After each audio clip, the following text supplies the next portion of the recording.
我们现在来谈沈从文的教学，居然我出来教书的时候我的一些居然和他是十分的相像，我并不晓得他是这样做的，而我已经做了我是怎么做的呢？对，我在师大国文系主要的是当时他们都做小学，就是文字声音训诂，没有人做现代文学，我就来做，所以有人就讥笑说我看这个是掉在地上都没有人要捡的，我就捡这个来做。我怎么做？比如说现代诗、现代散文、现代小说、现代戏剧文学批评、文学史，我把它连起来了而且是每教一种一定要做一定要学生一定要做做了我就改好了我就用投影机投出来给大家看什么地方有问题，什么地方很好，然后做得非常好的，我主动推荐他到报刊去发表而且还跟编者说，如果要催稿，不要催给他，催给我免得伤害他这样子做，然后再加上我做文学这个活动比如说请很多作家来大家一起聚会原来沈从文就是这样做的可见这个有志一同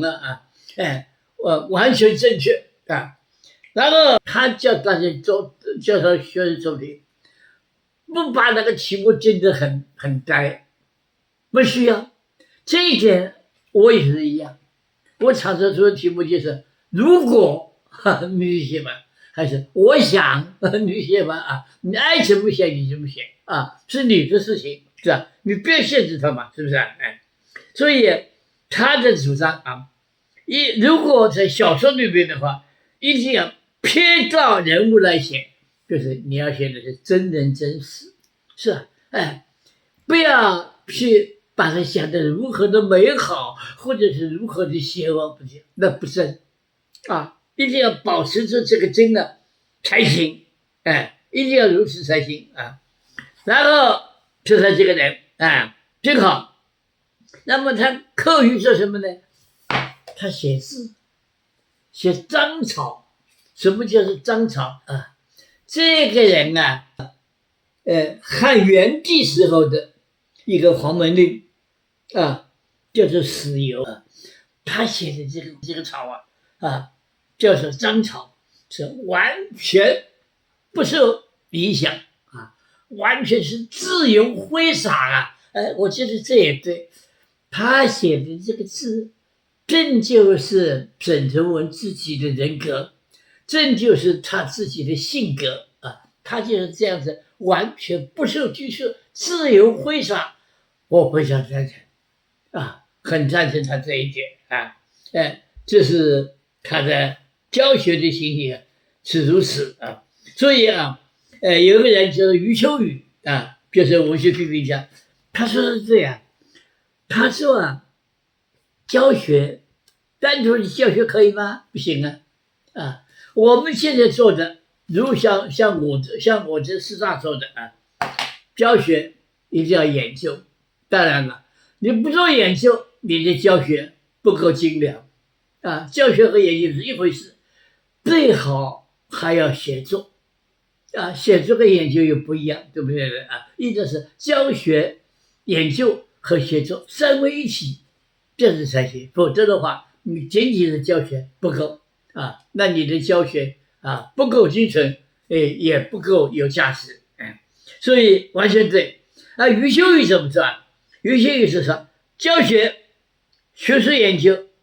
和文化人格这个也有道理我们教学如果不能够传递文化，那不是废话一片吗？对不对那么有形的是传递文化，无形的是在影响读者，影响学生的人格影响他的这个对你的一个了解所以文化和教学和人格是合而为一的。所以他主张说啊，我们教学那么要有研究，而且要把文化人格派进去。我赞成。那么实际上啊，当然了，在沈从和我们在教学的时候做到了这些，但是绝不强调，绝对不告诉学生，哎呀，这些人格和研究，没那回事，你也会把他吓到的啊，很自然的他会接受到考研啊，你不要特别的标榜，而且动不动说，哎呀，这个要考的，这是最无聊的事情啊，最伤害学生的事情不可以做。OK， 我想这一点我们也相同啊，所以啊，有个人啊，就是郝玉祥这一个新学家啊，郝玉祥就讽刺那些在大学里面教书的人的时候，